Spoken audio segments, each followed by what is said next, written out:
औज़ुबिल्लाहि मिनश्शैतानिर्रजीम बिस्मिल्लाहिर्रहमानिर्रहीम वला यहज़ुनुकल्लज़ीना युसारिऊना फ़िल कुफ़्रि इन्नहुम लन यज़ुर्रुल्लाह शैअन युरीदुल्लाहु अल्ला यजअल लहुम हज़्ज़न फ़िल आखिरति वलहुम अज़ाबुन अज़ीम इन्नल्लज़ीना इश्तरउल कुफ़्र बिल ईमान लन यज़ुर्रुल्लाह शैअन वलहुम अज़ाबुन अलीम सदक़ल्लाहुल अज़ीम। అనంత కరుణామయుడు అపార కృపాశీలుడు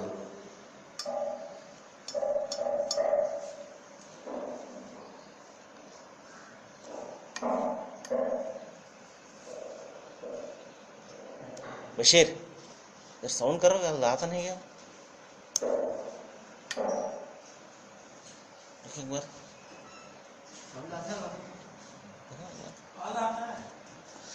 అనంత కరుణామయుడు అపార కృపాశీలుడైన అల్లాహ్ శుభనామంతో ప్రారంభిస్తున్నాను. సోదర సోదరిమణులారా, అయ్యలారా, అమ్మలారా, అస్సలాము అలైకుం రహమతుల్లాహి బర్కాతు. దీని అర్థం సర్వలోక ప్రభువు సర్వేశ్వరుడు అల్లాహ్ మనందరి జీవితాలలో శాంతిని కురిపించునుగాక. ఆమీన్. ఇంతవరకు మనము మానవులందరి మార్గదర్శక గ్రంథం విశ్వప్రభు అల్లాహ్ మానవాళి కోసం అవతరింపజేసిన చివరి దైవ గ్రంథం దివ్య ఖురాన్ నుండి 3వ అధ్యాయం 176వ వాక్యం యొక్క అరబీ మూలంను వినడం జరిగింది. దీని యొక్క తెలుగు అనువాదాన్ని ఆలకించండి. ఓ ప్రవక్త, నేడు అవిశ్వాస మార్గంలో గట్టిగా ప్రయత్నాలు చేస్తున్న వారి పనులు నిన్ను ఏమాత్రం కూడా బాధ పెట్టకూడదు. వారు అల్లాహకు ఎంత మాత్రం హాని కలిగించలేరు. పరలోకంలో వారికి ఏ భాగము ఇవ్వరాదనే అల్లాహ్ యొక్క అభిమతము. చివరకు వారికి కఠిన శిక్ష పడుతుంది. విశ్వాసాన్ని విడిచిపెట్టి అవిశ్వాసాన్ని ఎవరైతే కొనుక్కుంటారో నిశ్చయంగా వారు అల్లాహకు ఏ మాత్రము నష్టం కలిగించలేరు. వారి కొరకు వ్యధాభరితమైనటువంటి శిక్ష ఉన్నది. సోదరులారా, సృష్టి ప్రభు ఇక్కడ తెలియజేసే విషయం ఏమిటంటే, ఎవరైతే అవిశ్వాస మార్గంలో పయనం చేస్తుంటారో, అవిశ్వాస మార్గంలో వెళ్తుంటారో, వారి పనులు ఎంత మాత్రం కూడా విశ్వాసులకు బాధ కలిగించకూడదు. ఎందుకంటే కొద్దిపాటి ఈ ప్రాపంచిక జీవితాన్ని వారు అనుభవించవచ్చేమో కానీ చివరకు వారు నష్టాన్ని చవిచూస్తారు అని దైవం ఇక్కడ తెలియజేస్తున్నాడు. సోదరులారా, మనము అనేక సందర్భాల్లో తెలుసుకుని ఉన్నాము విశ్వాసం అంటే ఏమిటి, అవిశ్వాసం అంటే ఏమిటి అని. మనము చూస్తాము విశ్వాసము అనేది రకరకాలుగా ప్రజలు కలిగి ఉంటారు. విశ్వాసం అంటే ఒక నమ్మకం, మనం అనుసరించే ఒక పద్ధతిని, ఒక విధానాన్ని, ఒక మార్గాన్ని విశ్వాసం అని చెప్పేసి మనం పిలుస్తాము. అది ప్రజలను బట్టి, వారి యొక్క ధర్మాలను బట్టి రకరకాలుగా మరి వేరువేరుగా ఉంటుంటుంది. అందరిది ఒకే రకమైనటువంటి విశ్వాసం ఉండదు. ఒక్కొక్క ధర్మానికి ఒక్కొక్క విధానం ఉంటుంది, మరి ఒక్కొక్క మతానికి ఒక్కొక్క పద్ధతి ఉంటుంది. మరి అయితే ప్రతి ఒక్కరు కూడా మరి మాదే సరైనటువంటి విశ్వాసము అని చెప్పేసి భావిస్తుంటారు. సహజం, అత్యంత సహజం ఇది. అయితే సోదరులారా, మనది నిజమైనటువంటి విశ్వాసమా కాదా? అసలు విశ్వాసం అంటే ఏమిటి? నేను అనుసరిస్తున్నటువంటి మార్గము అది వాస్తవానికి నిజమా కాదా అనేది మనము పరిశీలన చేయాలి. సోదరులారా, మనము ఒక విషయాన్ని అనుసరిస్తూ ఉంటాము. అది సరైనదో కాదో ఎవరు మనకు చెప్పేది? మరి అది సరైనటువంటిది పద్ధత కాదా అనేది మనకు ఎవరు తెలుపుతారు అన్న ప్రశ్న వచ్చినట్లయితే, సోదరులారా, అంతిమ దైవగ్రంథం ఖురాన్లో ఒక సందర్భంలో దైవం తెలియజేస్తున్నాడు, వలా యునబ్బిఉక మిస్లు ఖబీర్ అని చెప్పడం జరిగింది. దీని అర్థం ఏంటంటే, మీకు సత్యాన్ని గురించి తెలిసిన వాడు తప్ప మరెవరు కూడా మీకు సరైనటువంటి సమాచారాన్ని ఇవ్వలేడు. సత్యాన్ని గురించి తెలిసినటువంటి వారు ఎవరుంటారు ఈ ప్రపంచంలో అందరికంటే ఎక్కువగా? మనందరినీ పుట్టించినటువంటి మన దైవం. ఎందుకంటే ఆయన జ్ఞానంలో మరియు వివేకంలో పరిపూర్ణుడు కాబట్టి. మానవులందరూ ఆయన సృష్టి కాబట్టి బలహీనమైనటువంటి జ్ఞానాన్ని కలిగి ఉంటారు. పరిపూర్ణం కాదు జ్ఞానం, మనిషి యొక్క జ్ఞానం. నిజమే, మనిషి చాలా విజ్ఞానాన్ని సంపాదించాడు, శాస్త్ర సాంకేతిక రంగాల్లో ఉన్నతమైనటువంటి ప్రగతిని కూడా సాధించాడు, కాదనలేనటువంటి సత్యమే. ఎంతగా అతను అభివృద్ధి సాధిస్తూ ఉన్నప్పటికీ కూడా అతని జ్ఞానంలో ఏదో కొంత లోపం కనబడుతూనే ఉంటుంది. ఎందుకంటే మనిషి జ్ఞానంలో పరిపూర్ణుడు కాడు కాబట్టి. అదే దైవం జ్ఞానంలోనూ వివేకంలో కూడా పరిపూర్ణుడు. అంతిమ దైవ గ్రంథం ఖురాన్లో ఒక సందర్భంలో చెప్తాడు, మీరు మీ పై ఉన్న ఆకాశాన్ని ఒకసారి చూడండి, మీ చూపులు వెనక్కు మరలి వస్తాయి, కానీ దేవుని సృష్టిలో మీరు ఏ క్రమరాహిత్యాన్ని చూడలేరు అంటాడు. సుమ్మర్జల వస్తున్న దీని అర్థం ఏమిటంటే, మీరు మీ చూపులు అలసిపోయి తిరిగి వస్తాయి, కానీ దేవుని యొక్క సృష్టిలో మీరు ఏదైనా ఒక తప్పును కానీ, ఒక పొరపాటు కానీ, ఒక క్రమరాహిత్యాన్ని కానీ అంత మాత్రం కూడా చూడలేరు అని దైవం తెలియజేయడం జరిగింది. కాబట్టి ఈ విధంగా ఆయన చేసే పనుల్లో కానివ్వండి, ఆయన సృష్టిలో కానివ్వండి, ఆయన వివేకంలో, ఆయన జ్ఞానంలో ఎక్కడ కూడా లోపం ఉండదు. కాబట్టి దేవుని యొక్క జ్ఞానము పరిపూర్ణం కాబట్టి మనము ఆయన మీద ఆధారపడాలి. ఆయన మనకు తెలుపుతాడు ఏది నిజమైనటువంటి మార్గము, ఏది అపమార్గము అన్నది. కాబట్టి మనము ధార్మిక గ్రంథాల యొక్క వెలుగులో మనము పరిశీలన చేసినట్లయితే, ఖురాన్ కంటే ముందు వచ్చినటువంటి గ్రంథాలను కూడా మనం పరిశీలన చేసినట్లయితే, వేదాలను, ఉపనిషత్తులను ఇత్యాది ప్రామాణిక గ్రంథాలను మనము పరిశీలన చేసినట్లయితే, విశ్వాసము అంటే ఏమిటంటే సోదరులారా, ఈ సృష్టికి కర్త ఒక్కడు, దైవం ఒక్కడు, సృష్టికర్త ఒక్కడు అని విశ్వసించడము. ఇంకా అంతేకాకుండా మన ఆరాధనకు, మన ప్రార్థనలకు కేవలము ఆయన ఒక్కడు మాత్రమే అర్హత కలిగి ఉన్నవాడు అని త్రికరణ శుద్ధితోటి విశ్వసించి పూజలు, ఆరాధనను ఆయనకు మాత్రమే చెల్లించడం. ఇంకా రెండో విషయం ఏమిటంటే, మనిషి తన జ్ఞానం మీద కాకుండా దేవుని యొక్క జ్ఞానం మీద, ఆయన పంపినటువంటి ప్రవక్తలు మరియు ఆయన పంపినటువంటి గ్రంథాల ఆధారంగా తన జీవితాన్ని గడపడము, ఇది విశ్వాసం అనిపించుకుంటుంది. అంతేకాదు, మరణానంతరం ఒక జీవితం ఉన్నది, నేను చేసిన పనుల ఆధారంగానే స్వర్గ నరకాలు నిర్ణయించబడతాయి, నేను చేసిన ప్రతి పనికి సమాధానం చెప్పుకోవాలి అన్న భీతి, అన్న భయము కలిగి ఉండడము, దీనిని విశ్వాసముగా ప్రామాణిక గ్రంథాలు పేర్కొంటున్నాయి సోదరులారా. అంతిమంగా వచ్చినటువంటి ఖురాన్ కూడా ఇదే విషయాన్ని మనకు చాలా స్పష్టంగా బోధిస్తుంది.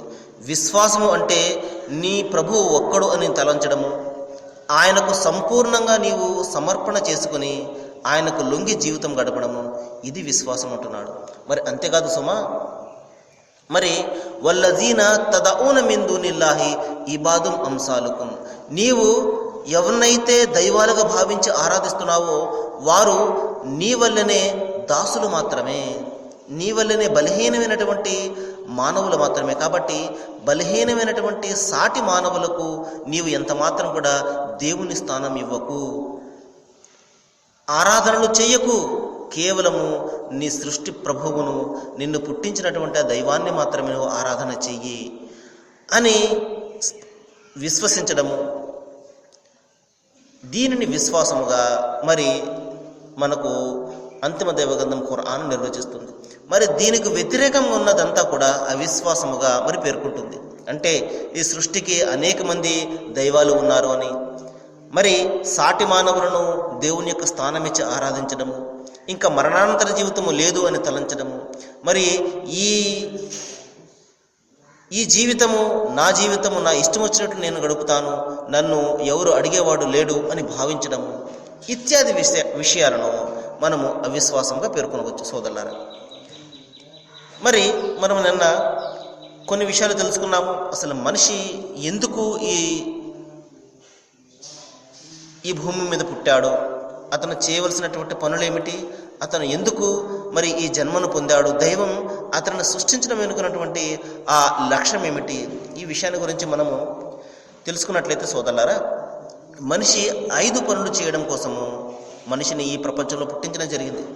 కేవలము తిని మరి త్రాగి ఈ విధంగా జీవితాన్ని అనుభవించడానికి అతను ఎంత మాత్రం కూడా ఈ జీవితం ఇవ్వబడలేదు సోదరులారా. అంతిమ దైవగ్రంథం ఖురాన్లో చెప్తున్నాడు, లఖద్ ఖలఖనల్ ఇన్సాన ఫీ అహ్సని తక్వీమ్, నేను మానవుణ్ణి ఉన్నతమైనటువంటి ఆకారాన్ని ఇచ్చి ఉన్నతమైనటువంటి ఒక లక్ష్యాన్ని ఇచ్చి సృష్టించానంటున్నాడు.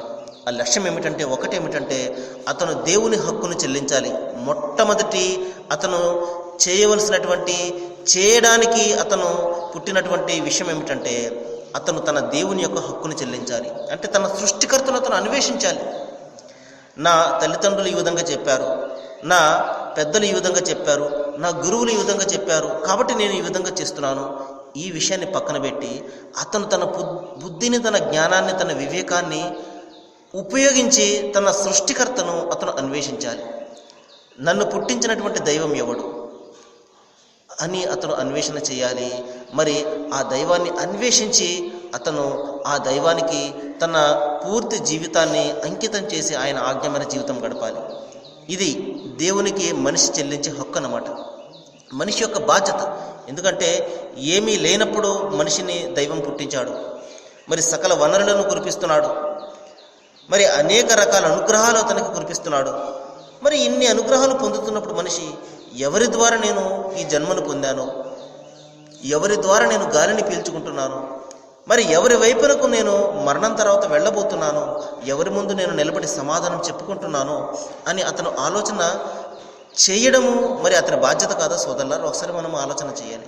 కాబట్టి మనిషి పుట్టుక ప్రధాన అంతరార్థం ఏమిటంటే అతను తన దైవాన్ని ముందు గుర్తించి ఆయనకు హక్కును చెల్లించాలి. ఇక దేవుని యొక్క హక్కును చెల్లించిన తర్వాత ఇక్కడ ఒక ప్రశ్న, దేవుని హక్కు ఏ విధంగా చెల్లిస్తామండి అంటే సోదరులారా, ఆయనకు సాటిని సమానాన్ని కల్పించకుండా ఉండడమే మనము ఆయనకు చెల్లించే హక్కు. ప్రవక్త ముహమ్మద్ సల్లల్లాహు అలైహి వసల్లం వారు ఒక ప్రవచనంలో ఈ విధంగా చెప్పారు. మరి దేవుని హక్కు అంటే మీకు తెలుసా? ఓ ప్రజలారా వినండి, దేవుని హక్కు అంటే ఆయనకు ఒక్కరికి మాత్రమే ఆరాధన చేయడం, ఆయన ఆరాధనలో ఎవరికి కూడా సాటిని కల్పించకుండా ఉండడమే మనము దేవునికి చేసే హక్కు. ఈ విధంగా ఎవరైతే చేస్తారో మరి దేవుని యొక్క బాధ్యత ఏమిటంటే వారిని శిక్షించకుండా ఉండడము అన్నారు. కాబట్టి మనము రక్షింపబడాలి అంటే ప్రధానంగా మనము చేయవలసినటువంటి పని ఏమిటంటే ఆరాధనలో మనము ఆయనకు ఎంత మాత్రం కూడా సాటి కల్పించకూడదు సోదరులారా. ఇంకా అంతిమ దైవగ్రంథం ఖురాన్లో ఒక సందర్భంలో చెప్తున్నాడు, ఎవరైనా దేవుని కలిసే ఆశను కలిగి ఉన్నారు అంటే మీరు చేయవలసిన పని ఏమిటంటే ఆరాధనలో ఆయనకు సాటిని కల్పించకండి. అంటే ఆరాధనలో సాటి కల్పించడం అంటే మనుషులను తీసుకొచ్చి దేవుని స్థానం ఇవ్వడం, మానవులకు మరి దేవుని యొక్క ఆ అర్హతను ఇవ్వడం, దేవుని స్థానాన్ని కూర్చోబెట్టి మరి వాళ్లకు ఆరాధన చేయడం, సాటి మనుషులను, ప్రవక్తలను, ఇంకా మనిషి కంటే తక్కువైనటువంటి జీవజాలాలను తీసుకుని వచ్చి దేవుని స్థానాన్ని ఇచ్చి దేవునిగా భావించి ఆరాధన చేయడం, ఇది దేవుని యొక్క మరి ఆ హక్కులో మనము భాగస్వామ్యం కల్పించడమే. ఈ విధంగా చేయడాన్నే అవిశ్వాసంగా పేర్కోవడం జరిగింది సోదరులారా. ఇంకా మనిషి యొక్క లక్ష్యం ఏమిటంటే, రెండవ లక్ష్యం ఏమిటంటే సాటి మానవుల హక్కును చెల్లించాలి. దేవుని హక్కును చెల్లించిన తర్వాత రెండవ విషయం ఏమిటంటే సాటి మానవుల యొక్క హక్కును చెల్లించాలి. సాటి మానవులు అంటే తన భార్య బిడ్డలు ఉంటారు, తల్లిదండ్రులు ఉంటారు, సమాజం ఉంటుంది, ఇంకా ఇరుగు పొరుగు వారు ఉంటారు, బీద సాధులు ఉంటారు, అనాథులు, ఆప్తులు ఉంటారు. వీరందరికీ మరి వారి యొక్క హక్కును చెల్లించడం, వారిని ఆదుకోవడం అనేది ఇది రెండవ లక్ష్యం. కేవలం మనిషి ఇట్టే పుట్టలేదు సోదరులారా. చూడండి ఎన్ని బాధ్యతలు దైవం అతని మీద పెట్టడం జరిగింది. కానీ మనిషి తన బాధ్యతను ఈ రోజున తెలుసుకోలేకపోతున్నాడు. నేను ఫ్రీ బర్డ్ అనుకుంటున్నాడు. మరి నన్ను ఎవరు కూడా అడిగేవారు ఉండరు, ఈ జీవితము నా ఇష్టం వచ్చిన నేను జీవితం గడపవచ్చు, రకరకాల అలవాట్లు కూడా దీనికి చేసుకోవచ్చు. అందుకనే చూడండి మరి అనేక రకాల దురలవాట్లతోటి తన శరీరాన్ని శుష్కింపు చేసుకుంటూ ఉంటాడు, బాధ పెడుతూ ఉంటాడు, ఇతరులను బాధ పెడుతూ ఉంటాడు, తను బాధపడతాడు. దీనికి కారణం ఏమిటంటే నా జీవితము నా ఇష్టం అని భావించడమే. మన జీవితం అని ఇష్టం కాదు సోదరులారా. లేదు నా ఇష్టమే అంటే మరి అతను పరలోకాన్ని కోల్పోతాడు.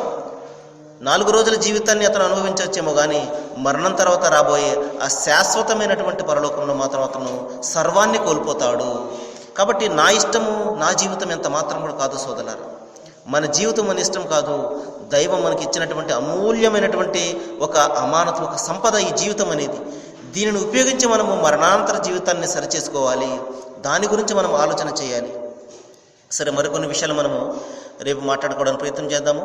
ప్రధానంగా మనము తెలుసుకున్నటువంటి విషయం ఏమిటంటే, ఈ రోజున మనిషి 5 పనులు చేయడానికి మరి దైవం అతనిని పుట్టించడం జరిగింది. అందులో 2 తెలుసుకున్నాము. ఒకటి ఏమిటంటే దేవుని హక్కును చెల్లించాలి, 2 సాటి మానవుల యొక్క హక్కులను చెల్లించాలి.